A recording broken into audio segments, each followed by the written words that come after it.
Hi everyone, welcome back or welcome to my channel if you're new here.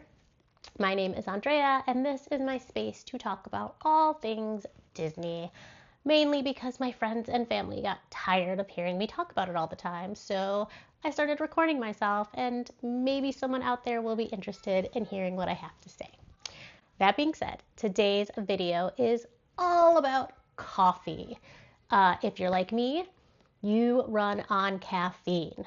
On a normal day, I'm having 1 to 2 cups of coffee to get me through my work, dealing with my kids, all of that stuff. Um, and when I'm in Disney World, that pretty much doubles, right? It's a long, intense day. You're up super early to try to get to rope drop. You're powering through. Maybe you're taking a midday break, maybe you're not.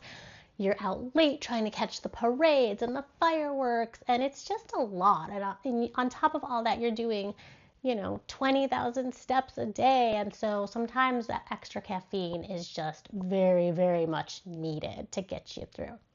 So, that being said, if you don't know, at Disney World, you can either get Joffrey's coffee or Starbucks coffee. And this is very polarizing. There are a lot of people who are Team Starbucks and a lot of people who are Team Joffrey, um, and a lot of people who just hate one or the other, specifically Joffrey's. However, Joffrey's, I believe, is the official coffee of Disney World. So that's what you're going to get um, at any of the restaurants or, the any of the specialty coffees that they have at like the festivals and whatnot. Most of the coffees at the parks are going to be Joffrey's. However, for you Starbucks lovers, there are 4 Starbucks, one in each park, and a couple at Disney Springs. However, they're not called Starbucks. So at Hollywood Studios, you have the Trolley Car Cafe. That's going to be on Hollywood Boulevard, so pretty close to right where you walk in. In Magic Kingdom, you're going to have Main Street Bakery. Again, that's on Main Street, pretty close to when you walk in and you're going down Main Street. In Epcot, you're going to have Connections Cafe. That is in World Celebration. So if you're going in the main entrance and you take a left at Spaceship Earth, which is the big ball, it's going to be right over there. Animal Kingdom is a little trickier. That one is called Creature Comforts, and it is on Discovery Island, but it's going to be all the way back and to the left, right before you get the bridge to Africa. So just keep that in mind. If you've gone to Africa, you've missed it. Now, that being said, this video is going to focus on Joffrey's coffee. So if you are someone who absolutely hates Joffrey's coffee, you might want to skip this one and move along to something else. Because when I go to Disney, I like to try a lot of their specialty coffees and a lot of the things that I can only get in Disney World. And those are always Joffrey's coffee based. So that's where we're at. All right, so let's get into it. So starting at Magic Kingdom, and just so you know, I do have notes on my laptop right here because I cannot keep all of this in my brain. So if you see me looking over here, that's what I'm doing. All right, so first up at Magic Kingdom, when we were there, they had just released some new coffees, and so one of them was the Honey Lavender Cold Brew, and this is going to be at Golden Oak Outpost. So the Honey Lavender Cold Brew is going to be Joffrey's Cold Brew Coffee with a Honey Lavender Cold Foam, honeycomb toffee, and then a sugar candy piece. So I really liked this one. It was a little bit on the sweeter side. I would probably give it a 7 out of 10. Now, my sister-in-law, Elise, who was with me, she thought that it was very lavender forward. So keep that in mind if you are not a fan of lavender. But I thought it was really nice balance between the more florally flavor and the sweetness of the honey and the toffee. So I was a big fan of that. My sister-in-law, maybe not so much. 7.5 out of 10 from me. The next coffee that I had at Magic Kingdom was the Frozen Mission to S'mores coffee.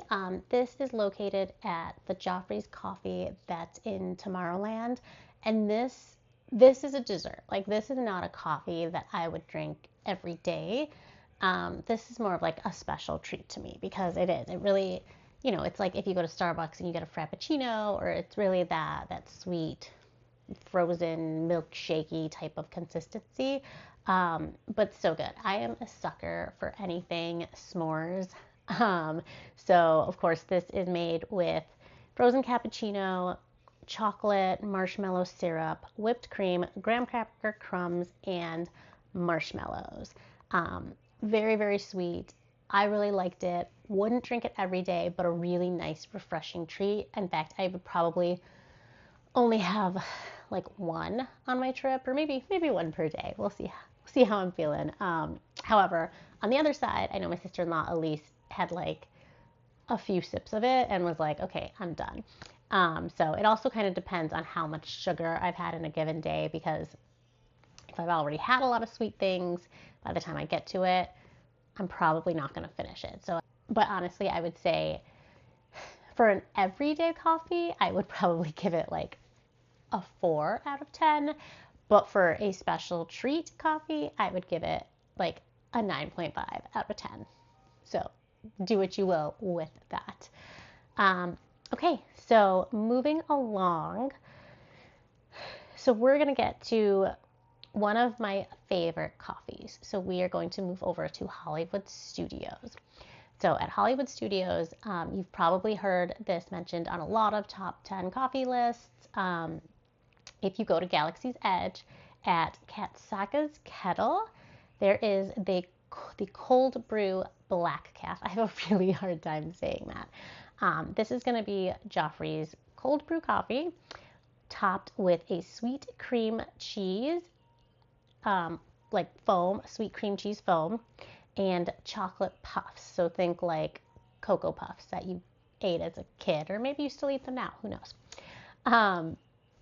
I will say for this one, so this is definitely one of my favorite coffees in all of Disney World.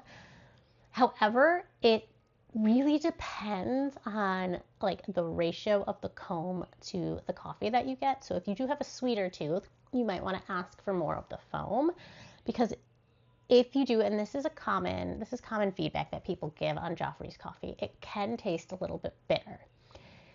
I find that if you get like the perfect sip of foam to coffee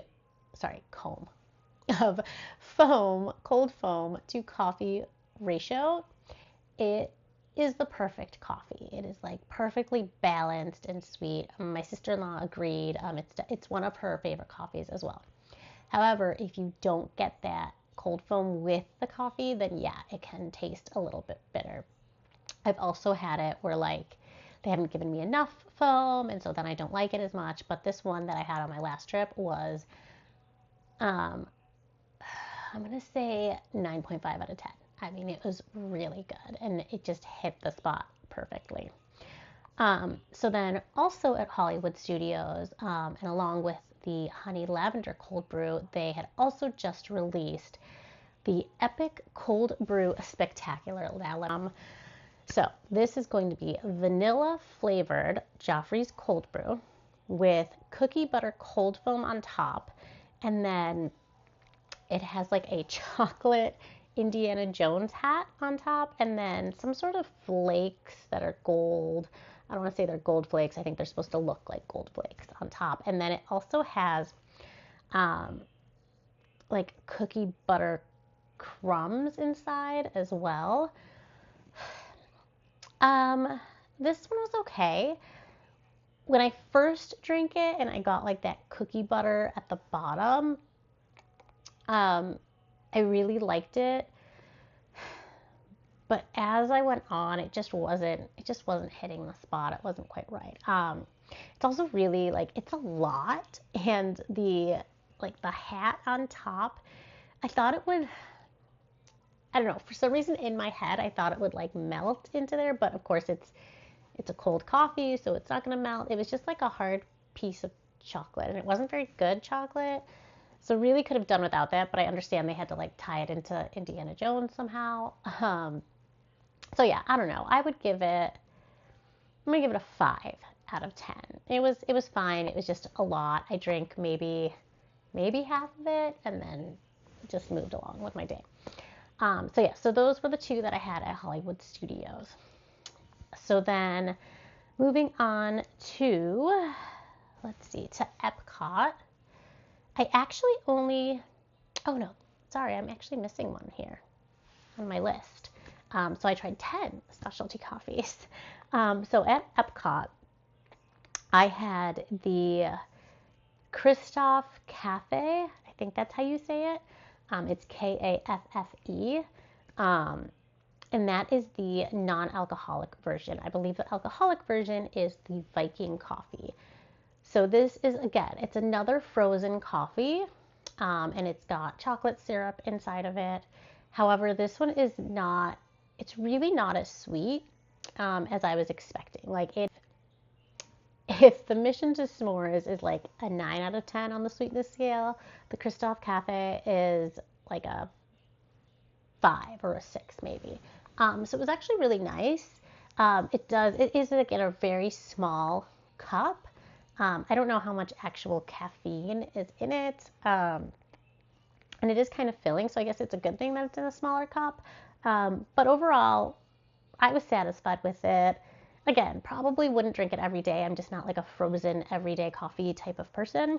And when you're drinking 2 or 3 or 4 a day, you just don't want that much sweetness and cream and all of that. But I would give it a 7 out of 10. So yeah, and then the other one I had, this was a seasonal coffee. So this one was specific to Food and Wine Festival, and that was the Butterscotch Cookie Cold Brew. This one was at the American Adventure Pavilion, Joffrey's, and it has, again, Joffrey's Cold Brew, cookie butter syrup, butterscotch syrup, whipped cream, and caramel toffee sauce.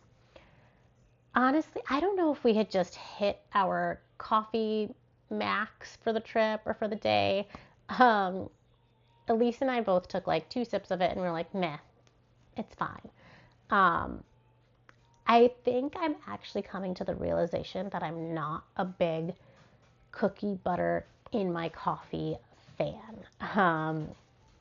So, take that for what it is. I think, even with me having a sweet tooth, I get like a couple sips of it and I'm kind of like, meh, I'm over it. So yeah, if you love cookie butter in your coffee, you probably would have loved this one. You would probably love the Epic Cold Brew Spectacular. Buddy, this is my doggy Gus. He's just coming to say hi. So yeah, if you love cookie butter in your coffee, Epic Cold Brew Spectacular at Hollywood Studios. It is at Epic Eats, if I didn't mention that. And then if they bring back the Butterscotch Cookie Cold Brew next year for Food and Wine, you'll probably love that as well. So those were the 2 that we had at Epcot. And then lastly at Animal Kingdom, and this one is my favorite coffee, period, in Animal Kingdom. And this is going to be at Kusafiri. What is it called? Is it Kusafiri Bakery, I think, or Kusafiri something or other? So this is going to be over by, I think it's over by the Lion King. Or it's across from Harambe Market, and it's really, it's a kind of a blink and you miss it. It's almost like just like a window in the side of a building. But they have the best food. They have, I think it's like an overnight oats, so good. They have the biggest cinnamon roll. My son will absolutely house that. And then they have the coconut flavored iced coffee. So this is cold brew coffee flavored with coconut, milk, and a drizzle of sweetened condensed milk. It's just the perfect balance of sweet and coffee, and that little bit of coconut in there just gives it some nice extra flavor without sweetening it too much. So yeah, this, and I know my sister-in-law Elise, I think it's also her favorite coffee in the parks as well. And this one doesn't get talked about a ton. Like for instance, everyone talks about the cold brew black calf. But like not as many people talk about the coconut flavored iced coffee from Kusafiri. So highly recommend, 10 out of 10, definitely my favorite. You can also get this with alcohol in it. I haven't tried that version, but that is also available if you'd like. And then the other coffee I had that is a year-round coffee that people do talk about a lot is the Joffrey's Shaken Jamaican Cold Brew. I had never tried it before this trip, but what it has hints of caramel and vanilla, but that's in like the coffee brew. It's not like an additional syrup. It's just the coffee is flavored to have hints of caramel and vanilla. And then we actually added caramel syrup to ours. This was also really good. This is what I would call like a good everyday coffee. Like I could see myself going and getting this every day if I was like going to work or something like that. And actually, I want to go back and I want to try it without the caramel syrup because I don't know that it needed it. And again, I do have a sweet tooth, but I don't know. I think this is a coffee that could just be very appealing to everybody. And even without the caramel syrup, I do think it was nicely balanced. It wouldn't be too sweet. Elise really liked it. So I'm going to give the Shaken Jamaican, I'm going to give it an 8 out of 10. So yeah, and then lastly, there were 2 other seasonal coffees that I had. So I'll go through those quickly. We're out of season. They won't be back for another year. If they come back, that is. So they were the pumpkin carriage cold brew. I got this from the Joffrey's right before you go into Epcot. This was actually as I was waiting for Elise to run the half marathon. I picked one of these up. So what this is pumpkin creme brulee cold brew, pumpkin spice syrup, vanilla syrup, and cream, and then they topped it with a pumpkin whipped cream and cinnamon. I actually think I asked for it without the whipped cream. I didn't like it, but here's the thing about me. I've come to realize I don't like pumpkin in my coffee. I love pumpkin donuts. I love pumpkin creamer. Sometimes I like pumpkin pie. I love pumpkin beer. My favorite beer is Pumpkin from Shipyard. Pumpkin in my coffee just doesn't do it for me. Occasionally, if it's like a sweeter pumpkin, I will be okay with it, which is why I think some pumpkin creamers, like I think Califia Farms does like an iced coffee with pumpkin creamer in it, and that I find really delicious. But if it's more of a spiced pumpkin, I just don't like the way it tastes with my coffee. So I drank it, but I didn't particularly enjoy it. I think I mostly drank it because I had been up since 3 a.m. and at this point it was like 7 and I was really hitting that wall, so needed the coffee. So yeah, and then the second one I had, similar story. It was the Cauldron Cold Brew. This was during Mickey's Not So Scary, and this was at Anti-Gravity's Galactic Goodies. So this is just a cold brew with pumpkin spice, cold foam, and Halloween sprinkles. It was okay, right? If you like pumpkin spice in your coffee, you might love it. I think this is a popular one. I think they've had it multiple years for the party. I wasn't a fan. So for me, I would have given it a 4 out of 10. Pumpkin carriage cold brew, a 3 out of 10. Sorry, pumpkin's just not for me. All right, so that wraps up our coffee chat. Bye, everyone.